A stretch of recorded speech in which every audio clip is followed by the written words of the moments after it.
मैं आनंद कुमार सिंह आप सभी प्रशासनिक ऑफिसरों का हार्दिक स्वागत एवं अभिनंदन करता हूं।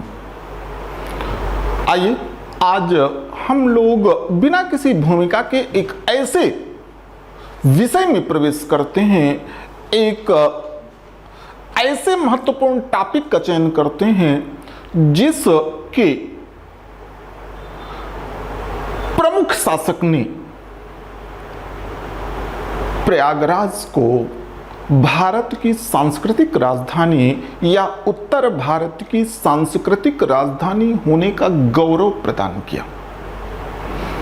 मुझे लगता है आप समझ गए होंगे, इलाहाबाद या प्रयागराज को भारतवर्ष की सांस्कृतिक राजधानी अर्थात कल्चरल किंगडम ऑफ इंडिया या कल्चरल किंगडम ऑफ ईस्ट होने का जिस व्यक्ति ने दर्जा प्रदान किया, उस शासक को हर्षवर्धन के नाम से जाना जाता है। आइए आज हम इसी के वंश पुष्यभूत या वर्धन राजवंश से बात शुरू करते हैं। देखिए, इस वंश का नाम है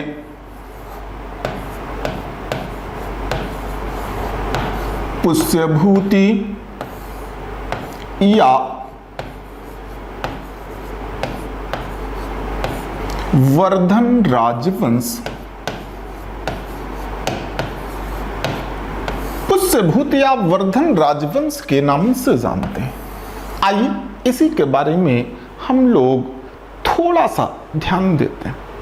देखिए, ये है आपकी दिल्ली और ये है आपका कन्नौज। दिल्ली से कन्नौज जाने वाले राजमार्ग पर भगवान शंकर का एक प्रसिद्ध स्थान था। देखिए, जैसे भगवान शंकर का प्रसिद्ध स्थान था, ये देखिए,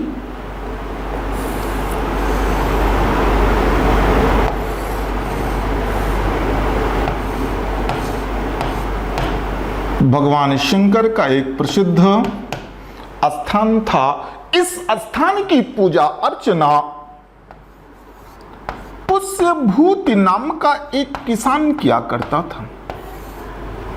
इस स्थान की पूजा अर्चना पुष्यभूति नाम का एक किसान किया करता था और यह किसान बहुत ही गरीब था। एक गरीब होता है, दूसरा बहुत ही गरीब होता है।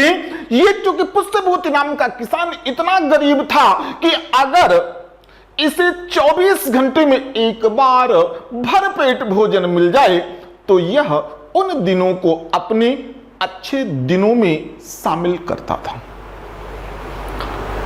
यह निरंतर भगवान शंकर की आराधना किया करता था।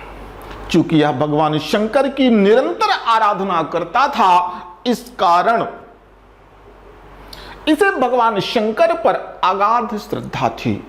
और भगवान शंकर में जो खास बात है वो है श्रद्धा और विश्वास। किसी भी देवता के द्वारा अगर श्रद्धा और विश्वास का एक पत्रम पुष्पम जलम पत्रम पुष्पम फलम तोयम, इनमें से आपने कुछ भी अर्पित कर दिया तो सारा सिस्टम आपका अपडेट हो जाता है। मैं बता रहा था कि दिल्ली से कन्नौज जाने वाले राजमार्ग पर भगवान शंकर का प्रसिद्ध स्थान था और यह भगवान शंकर का जो प्रसिद्ध स्थान है, इस स्थान की पूजा अर्चना पुष्यभूति नाम का एक साधारण किसान किया करता था। अगर इसे 24 घंटे में एक बार भरपेट भोजन मिल जाता तो यह उसे अपने जीवन के महत्वपूर्ण दिनों में शामिल करता था। एक बार की बात है इसे 7 दिन तक भोजन नसीब नहीं हुआ। 8वें दिन भगवान शंकर को जल चढ़ाने के लिए 1 लोटा जल लेकर के गया, और जब ये 1 लोटा जल लेकर के गया, भगवान शंकर के ऊपर जल डाला। ओम नमः शिवाय, ऐसा करके उसने जल डाला और भगवान शंकर के सामने हाथ जोड़ करके बैठ गया। सोचिए, 7 दिन का भूखा व्यक्ति आज भगवान से पहली बार कुछ मांगने जा रहा है। उस पुष्यभूत नाम के किसान ने मांगा, हे भोलेनाथ, हे अघोरपति, हे गिरजापति, मैं आपसे करबद्ध प्रार्थना करता हूं कि मुझे एक ऐसा राज्य दीजिए जिसे मैं आपके स्थान के नाम पर चला सकूं। सोचिए, 7 दिन से खाया नहीं है व्यक्ति, उसे भोजन मांगना चाहिए, लेकिन जिसके सपनों में दम होती है, जिसके हौसलों में दम होती है, वो व्यक्ति संसार की किसी भी चीज को प्राप्त कर सकता है। इस व्यक्ति के सपनों में उड़ान थी, कुछ कर गुजरने का मादा था। इस व्यक्ति ने मांगा भगवान शंकर से कि आप हमें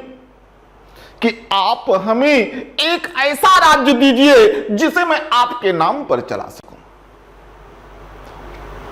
और मुझे आपके आशीर्वाद से सूर्य के समान तेजस्वी पुत्र चाहिए। सोचिए, विवाह नहीं हुआ है लेकिन मांग क्या रहा है? पुत्र मांग रहा है, और वो भी साधारण नहीं, सूर्य के समान तेजस्वी। सोचिए कितनी लंबी सोच रही होगी। कहते हैं ईश्वर से जब कोई स्वच्छ मन से कोई चीज मांगता है तो ईश्वर उस बात को स्वीकार करते हैं। ईश्वर मन ही मन हंसे, और 7 दिन का भूखा व्यक्ति 8वें दिन सिर्फ जल पी करके, 1 लोटा जल पी करके गया खेत की जुताई करने के लिए। सोचिए, खेत की जुताई करने, और जिस खेत को वो 10 वर्ष से जोत रहा था, आज उस खेत की जुताई करते करते उस किसान के हल एक पत्थर से टकरा गया, और उसका जो फाल है वो उसी पत्थर में उलझ गया। बहुत प्रयास करने के बाद जब वो पत्थर को उसने बाहर निकाला तो उस पत्थर के नीचे उसे 56 घड़े सोने के भरे हुए मिले। ऐसा कहा जाता है कि पुरुष का भाग्य बदलते देर नहीं लगती। यही उक्ति पुष्य भूति नाम के किसान के साथ भी हुई। आज पुष्य भूति नाम के किसान को 56 घड़े सोने से भरे हुए मिल गए, और इसने जो 56 घड़े मिले, उन घड़ों से जो सोना निकला, उस सोने से उसने अपने आसपास बिकने वाली प्रत्येक जमीन को उसने 20 गुना अधिक दाम दे करके खरीदना शुरू किया, और स्थिति क्या हो गई कि एक विस्तृत साम्राज्य इसके अधिकार क्षेत्र में आ गया। अब जब विस्तृत साम्राज्य इसके अधिकार क्षेत्र में आ गया, ये भगवान शंकर के इसी स्थान, ध्यान दीजिएगा मित्रों, भगवान शंकर के इसी स्थान को इसने अपनी राजधानी बनाया, और यह स्थान स्थानेश्वर के नाम से जाना गया। यह स्थान किसके नाम से जाना गया? स्थानेश्वर के नाम से जाना गया। सामान्य किताबों में थानेश्वर नाम मिलता है, लेकिन शुद्ध शब्द थानेश्वर नहीं है, शुद्ध शब्द है स्थानेश्वर। तो पुष्यभूति नाम के इसके किसान ने भगवान शंकर के इस स्थान को केंद्र मान करके जिसकी स्थापना की, जिसे अपनी राजधानी बनाया, वह स्थानेश्वर के नाम से जाना गया। भगवान शंकर की मूर्ति के बगल में बैठ करके यह न्याय किया करता था। कुछ समय बाद इसका विवाह हुआ और इससे एक पुत्र उत्पन्न हुआ, और चूंकि इसने मांगा क्या था? कि एक ऐसा राज्य जिसे मैं आपके नाम पर चला सकूं। चूंकि भगवान शंकर का स्थान है, इसलिए इनकी राजधानी जो है वो स्थानेश्वर के नाम से जानी गई। अब विवाह के बाद जब इन्हें पुत्र रत्न की प्राप्ति हुई तो दूसरा इसने मांगा था कि सूर्य के समान तेजस्वी एक पुत्र चाहिए जो आपके आशीर्वाद का प्रतिफल हो। यहां पर दूसरी बात ध्यान दीजिएगा। अब देखिए, भगवान शंकर का जो शिवलिंग होता है वो हमेशा वृद्धि के आकार का सूचक होता है और सूर्य की पर्यायवाची होती है प्रभाकर। सूर्य की पर्यायवाची होती है क्या? प्रभाकर। और प्रभाकर भगवान शंकर का जो शिवलिंग होता है वो वृद्धि के आकार का सूचक होता है। इसलिए पुष्यभूति ने इस बालक का नाम रखा प्रभाकर वर्धन। और पुष्यभूति के द्वारा गठित ये साम्राज्य पुष्यभूति या वर्धन राजवंश के नाम से जाना गया। पुष्यभूति के द्वारा गठित यह साम्राज्य पुष्यभूति या वर्धन राजवंश के द्वारा जाना गया। तो ये जो अब पुष्यभूति, क्योंकि इस वंश का सबसे प्रमुख शासक पुष्यभूति है, इस वंश का संस्थापक पुष्यभूति है, इस कारण कुछ इतिहासकार इसे पुष्यभूति वंश कहते हैं। क्योंकि पुष्यभूति ने अपने पुत्र का नाम प्रभाकर वर्धन रखा, इस कारण कुछ इतिहासकार वर्धन टाइटल के कारण इस वंश को वर्धन राजवंश भी कहते हैं। तो यहां पर जो सबसे महत्वपूर्ण तथ्य है वो है पुष्यभूति या वर्धन राजवंश की राजधानी क्या थी? स्थानेश्वर।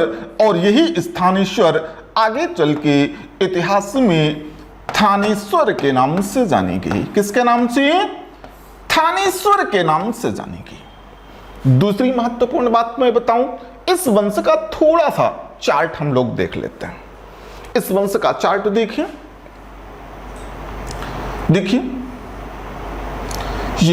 ये जो पुष्यभूति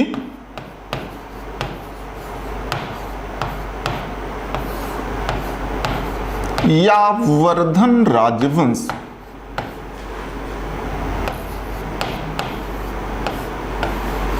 पुष्यभूति या वर्धन राजवंश की बात है। इस वंश का प्रथम शासक है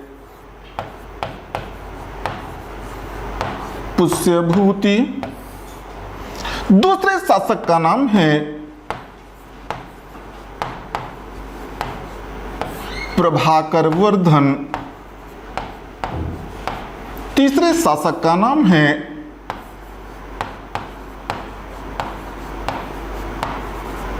राज्यवर्धन और चौथे शासक का नाम है हर्षवर्धन। पुष्यभूति या वर्धन राजवंश में 4 शासक सबसे महत्वपूर्ण हैं। पुष्यभूति कौन है? ये इस वंश का संस्थापक है। पुष्यभूति इस वंश का संस्थापक है। प्रभाकर वर्धन यह इस वंश का प्रतापी शासक है। इस वंश का प्रतापी शासक है राज्यवर्धन। ये अल्पकालीन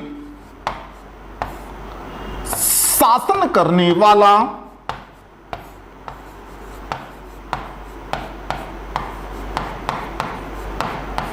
शासक है। और इसके बाद नंबर आता है हर्षवर्धन का। हर्षवर्धन का शासनकाल 606 से 648 ईस्वी तक था। 606 से 648 ईस्वी तक था। तो जो मूलतः प्रश्न बनते हैं पुष्यभूति या वर्धन राजवंश में शासकों का क्रम, पहले पुष्यभूति, दूसरा प्रभाकर वर्धन, तीसरा राज्यवर्धन और चौथा हर्षवर्धन। यही जो हर्षवर्धन है इसने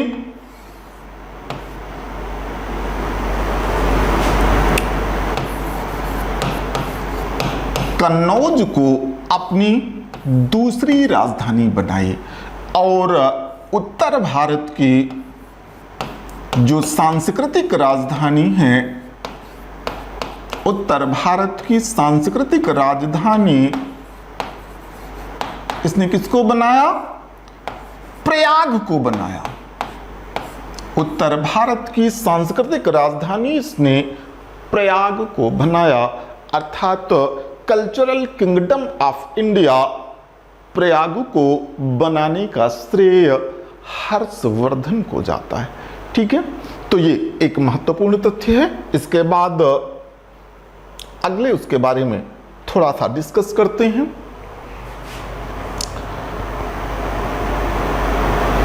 देखिए, ये जो प्रभाकर वर्धन है,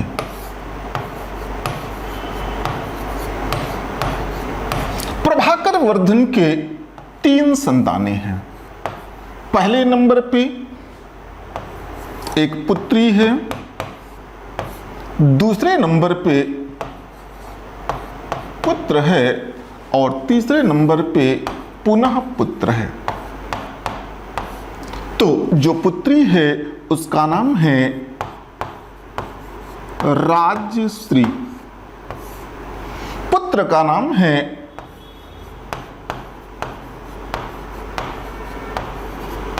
राज्यवर्धन और छोटे पुत्र का नाम है हर्षवर्धन।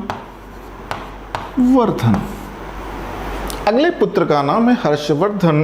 प्रभाकर वर्धन ने अपने शासनकाल में राजश्री का विवाह, अब देखिए, अगर पूर्व में आपने देखा हो तो मैंने बताया दिल्ली और कन्नौज के बीच में, दिल्ली और कन्नौज के बीच में भगवान शंकर का प्रसिद्ध स्थान था और जो राजधानी बनाई गई वो स्थानेश्वर के नाम से जानी गई और कालांतर में ये थानेश्वर के नाम से प्रसिद्ध हुई। तो अब यहां पर स्थिति क्या है कि 2 बड़े राज्य थे, एक का नाम था दिल्ली और दूसरे का नाम था कन्नौज। 2 राजधानियां महत्वपूर्ण थी, इसलिए प्रभाकर वर्धन ने अपनी पुत्री राजश्री का विवाह मौखरी नरेश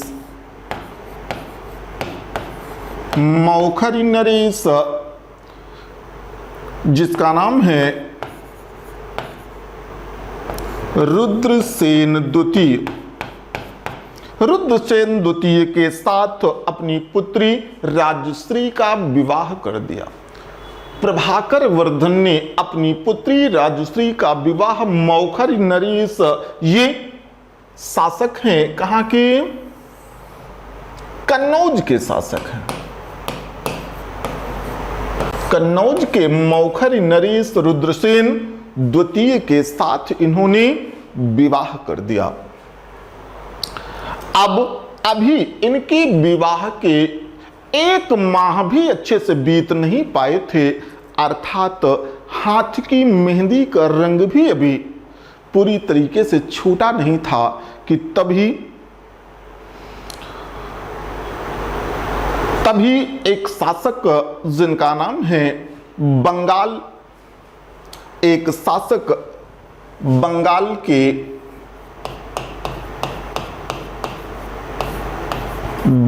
के शासक जिसका नाम है शशांक, बंगाल के शासक शशांक ने आक्रमण कर दिया कन्नौज पर। बंगाल के शासक शशांक ने कन्नौज पर आक्रमण कर दिया और जब कन्नौज पर उसने आक्रमण कर दिया तो मौखरी नरेश रुद्रसेन द्वितीय मारे गए और राजश्री को कारागार में डाल दिया गया। किसमें डाल दिया गया?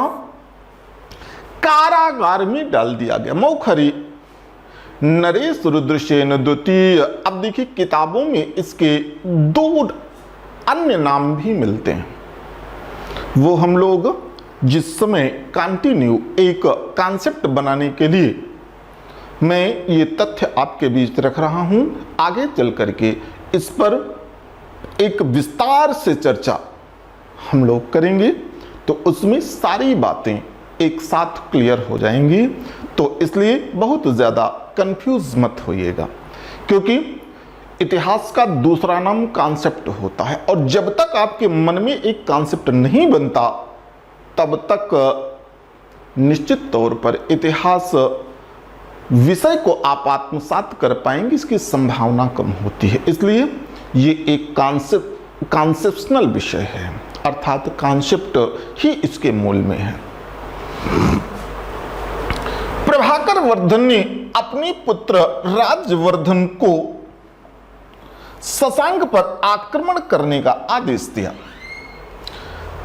प्रभाकर वर्धन ने अपने पुत्र राज्यवर्धन को बंगाल के शासक शशांक पर आक्रमण करने का आदेश दिया, और जब उसने राज्यवर्धन को शशांक पर आक्रमण करने का आदेश दिया, अभी वह आधे मार्ग में ही पहुंचा था कि प्रभाकर वर्धन की हृदयाघात से मृत्यु हो गई। हृदयाघात से क्या हो गई? मृत्यु हो गई। हृदयाघात का तात्पर्य आज के समय में हम लोग हार्ट अटैक कहते हैं। तो हार्ट अटैक से मृत्यु को प्राप्त करने वाला प्रभाकर वर्धन प्रथम शासक था। बहुत महत्वपूर्ण प्रश्न है, बड़े ध्यान से समझिएगा। हृदयाघात या हार्ट अटैक से मृत्यु को प्राप्त करने वाला प्रभाकर वर्धन प्रथम शासक था। इस तरीके से प्रभाकर वर्धन की हृदयाघात से मृत्यु हो गई। अब प्रभाकर वर्धन की मृत्यु के बाद राज्यवर्धन ने बीच मार्ग में, मान लीजिए यहां तक पहुंचा है, उसने यहीं पर अपना राज्याभिषेक कराया। तो अगर राज्याभिषेक हो गया तो उसका नाम शासक की लिस्ट में जुड़ जाता है, शासक की लिस्ट में जुड़ जाता है। स्थिति क्या हुई कि राज्यवर्धन ने मार्ग में ही राज्याभिषेक कराया और अपनी सेना के साथ आगे बढ़ा। इधर शशांक ने भी अपनी सेना, ये देखिए यहां पर इसके सामने ला करके खड़ी कर दिया। दोनों सेनाएं आमने सामने हो गई। एक तरफ राज्यवर्धन की सेना है, दूसरी तरफ शशांक की सेना। दोनों सेनाएं आमने सामने हैं। देखिए एक चीज मैं आप लोगों से बता दूं, जो सबसे महत्वपूर्ण तथ्य है वो है राजनीति में कभी किसी पर आंख मूंद करके विश्वास नहीं करना चाहिए। जिस व्यक्ति ने राजनीति में आंख मूंद करके विश्वास किया वह व्यक्ति निश्चित तौर पर समाप्त हो गया। चाहे आधुनिक परिप्रेक्ष्य में, आधुनिक राजनीति के तहत भी आप इस तथ्य की सत्यता देख सकते हैं। ठीक है, तो इस तरीके से ये रुद्रसेन द्वितीय तो मारे गए थे। ये जो शशांक है, शशांक ने राज्यवर्धन के सामने प्रस्ताव किया कि आइए हम लोग आपस में संघर्ष न करें। क्यों? क्योंकि लड़ना ही विकल्प नहीं, लड़ना ही विकल्प नहीं है। हम लोग आपस में बैठ करके आम सहमति से मामले को सुलझा लें और युद्ध ना हो, अच्छी बात है। राज्यवर्धन ने बात को स्वीकार कर लिया और जब राज्यवर्धन एक संधि करने के उद्देश्य से आए तो शशांक ने अपनी ही तलवार से राज्यवर्धन की हत्या कर दी, अपनी तलवार से हत्या कर दी। और इस तरीके से राज्यवर्धन की भी मृत्यु हो गई। अब देखिए, ये जो हर्षवर्धन है इसकी उम्र मात्र 16 वर्ष की है।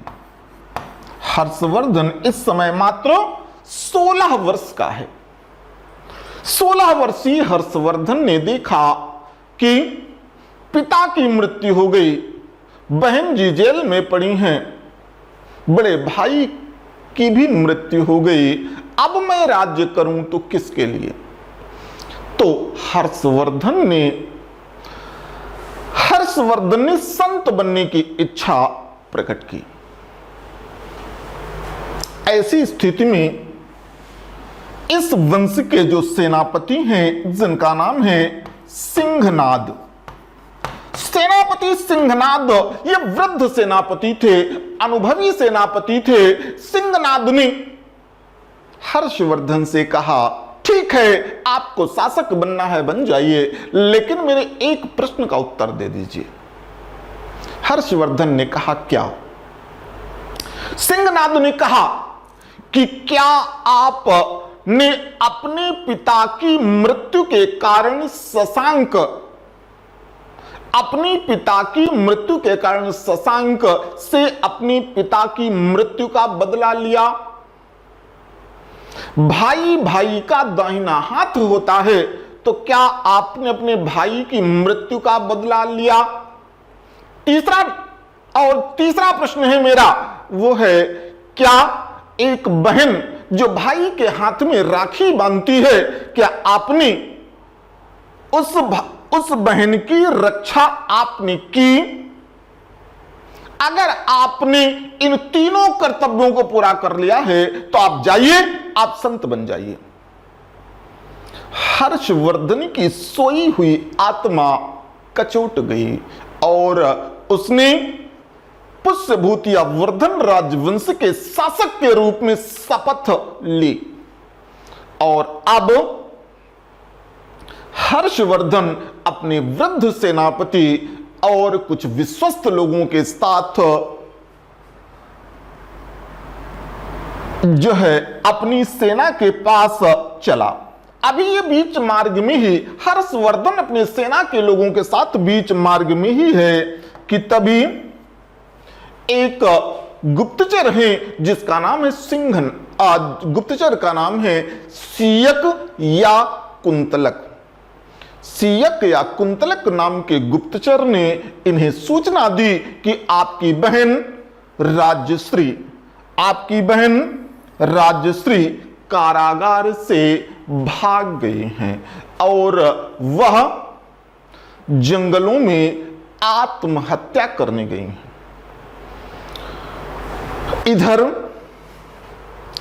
हर्षवर्धन ने तुरंत जंगलों की ओर रुद्रसेन द्वितीय के मित्र, जो एक बौद्ध संत थे, नाम था दिवाकर मित्र, बौद्ध संत दिवाकर मित्र, गुप्तचर और अपने विश्वस्त अंगरक्षकों के साथ ठीक उसी समय पर पहुंचकर जिस समय राज्यश्री एक चिता लगाकर और उस जलती हुई आग की चिता में प्रवेश करने वाली थी, बिल्कुल फिल्मी अंदाज में राज्यश्री को हर्षवर्धन ने चिता में प्रवेश करने से बचा लिया और उसे लेकर के थाने अपनी सेना के पास आए। हर्षवर्धन ने अपनी बहन राज्यश्री को कन्नौज की शासिका बना दिया और स्वयं थानेश्वर के शासक हो गए।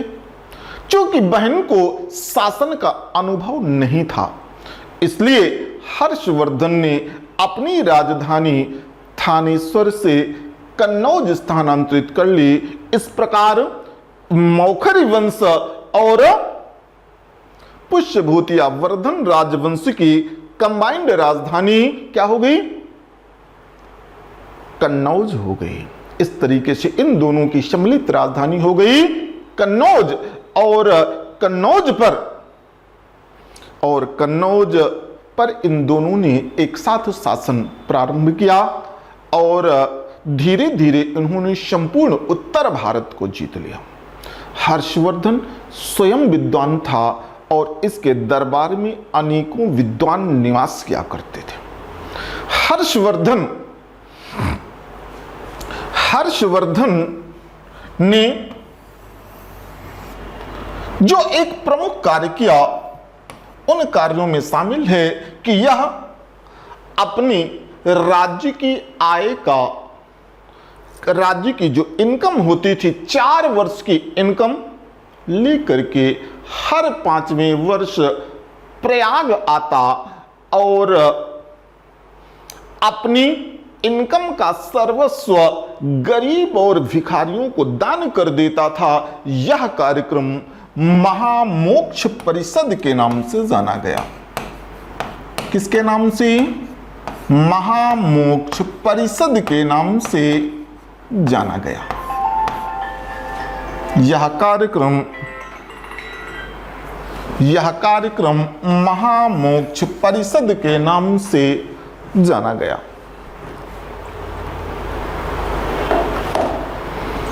महामोक्ष परिषद के नाम से जाना गया। ठीक है, तो एक चीज हो गई, हर्षवर्धन ने जो कार्य किया वह जो प्रति 5वें वर्ष जो अपनी राज्य की इनकम का सर्वस्व लेकर के जो आता था, तो उसे इनकम का सर्वस्व लेकर के आता था और उसे दान कर देता था। ये कार्यक्रम महामोक्ष परिषद के नाम से जाना गया। ठीक है, तो ये हुआ सबसे महत्वपूर्ण तथ्य। हर्षवर्धन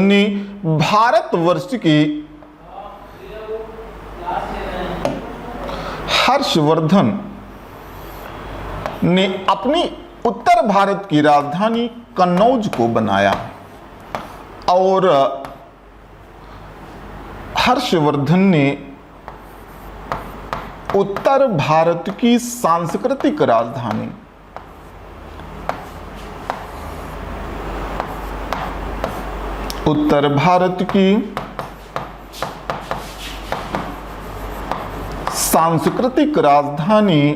उसने प्रयाग को बनाया।